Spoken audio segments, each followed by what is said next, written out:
খরতা নদীতে নতুন পানি এসেছে বর্ষার। তো এই মুহূর্তে নদীর চেহারা কিন্তু ঘুরে গেছে এবং নদীতে শোভা পায় শুধু বন্যার মধ্যেই। এই একটা রোমান্টিক দৃশ্য দেখছেন, মানুষ কি আনন্দ উপভোগ করে এই ছনতলা ব্রিজে এবং এই ছনতলা নদীতে। এই নদীটির নাম কিন্তু করতা। এবার দেখেন নদীর পানি কত সুন্দর লাগছে। এখানে কিন্তু নানান জায়গার মানুষ সব সময়ই আসে, বিশেষ করে শুক্রবারে লোক অত্যন্ত বেশি হয়। আজকে সেই শুক্রবার, আর ঘন্টাখানিক পরেই এখানে অনেক লোক হবে ঘুরতে আসার জন্য। নদীর এক পাড়ে কি যেন দেখা মূল্য, কিসের পাল ওটা, দেখা যাক একটু ঝুম টেনে। ওয়াও, এটার নাম কি? এটা তো আমি সঠিক জানি না, তবে কাছে গিয়ে দেখবো, আমরা দেখে আসি।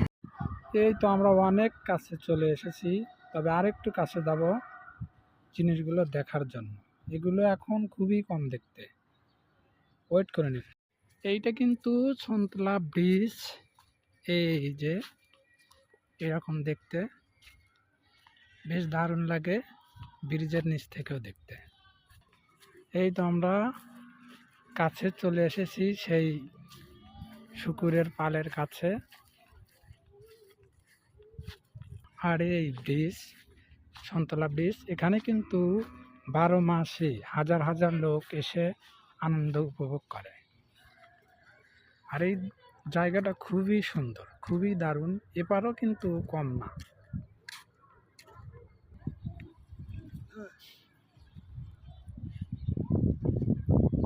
কি দুর্গন্ধ!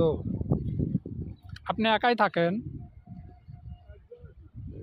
4 জন দর্শক। এই কয়েকটি শুকুরকে কিন্তু 4 জন রাখে, অর্থাৎ 4টি রাখাল আছে। এগুলি কিন্তু এখন খুব কম দেখা যায়, খুবই কম। আগে আমরা দেখেছি অনেক।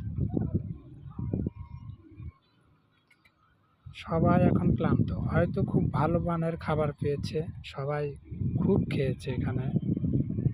আর সবাই এখন পেট ভরে খেয়ে অলসতা হয়ে আছে। দেখুন না কিভাবে ঘুমাচ্ছে। সবই বাচ্চা। এগুলিকে বাছাই করা হয়েছে না?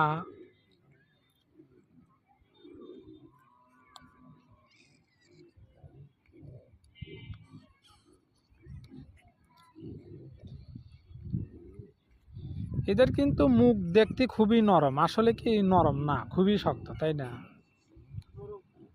আসলে নরম।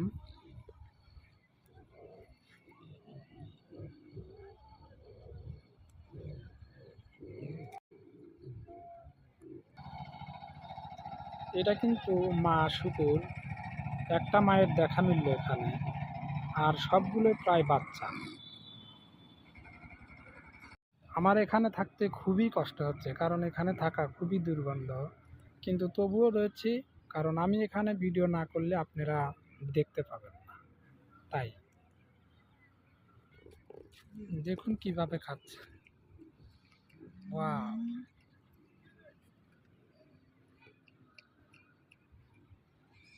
এগুলি কিন্তু বাচ্চা,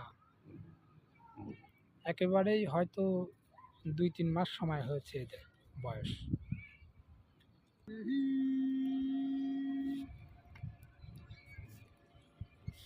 দেখতেই পাচ্ছেন, এখানে দূর থেকে পিকনিকে এসেছে, এরকম হয়।